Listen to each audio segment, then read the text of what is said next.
call Detroit the Motor City because the auto industry thrived here for most of the 20th century. But there's another industry that made its mark here, and it still reverberates.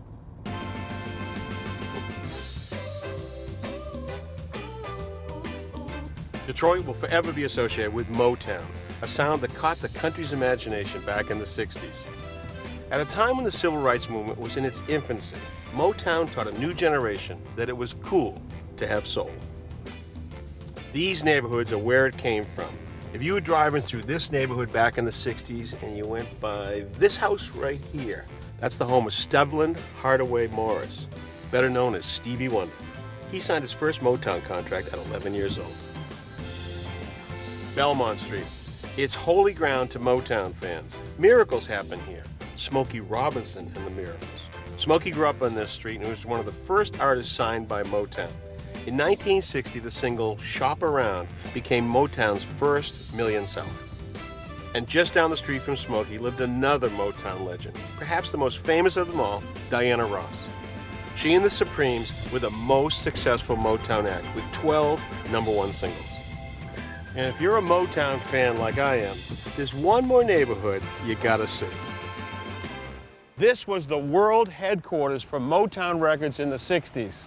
Berry Gordy, Motown's founder, purchased these two houses as office space, studio space, and living quarters.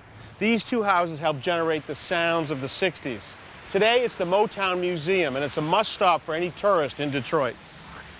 Robin Terry, you are CEO and a Gordy family member. That I am. Well, thank you for having us here today. We're happy to have you. So tell me about the studio. So it was actually a photography studio. So imagine a photography studio, dark room, all of that goodness. Yep. That's what happened there. And when Berry Gordy fell in love with the house, it was because it had that big picture window in the front, which the photographer used to showcase his work. Oh, yeah. He transformed it with the help of my great-grandfather, Berry Gordy Sr. He was a contractor. He was a contractor. I knew I liked him. He did those walls and created this magical acoustical space. Right. And that became Studio A, world famous. I couldn't imagine how many people jammed into that space and to get that sound out of it. Once you see it, it's just amazing.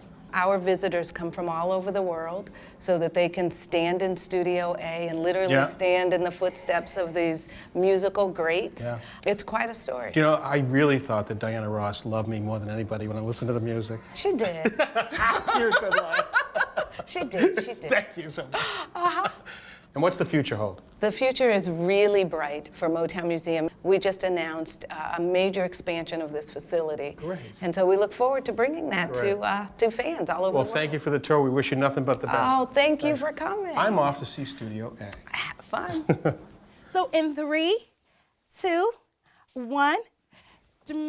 At the end of each tour, there's a visitor right here, Studio A, and they get to sing one of my favorite songs. I've got sunshine.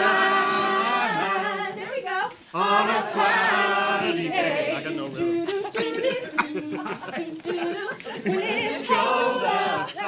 Thanks for watching. This Old House has got a video for just about every home improvement project, so be sure to check out the others. And if you like what you see, click on the subscribe button to make sure that you get our newest videos right in your feed.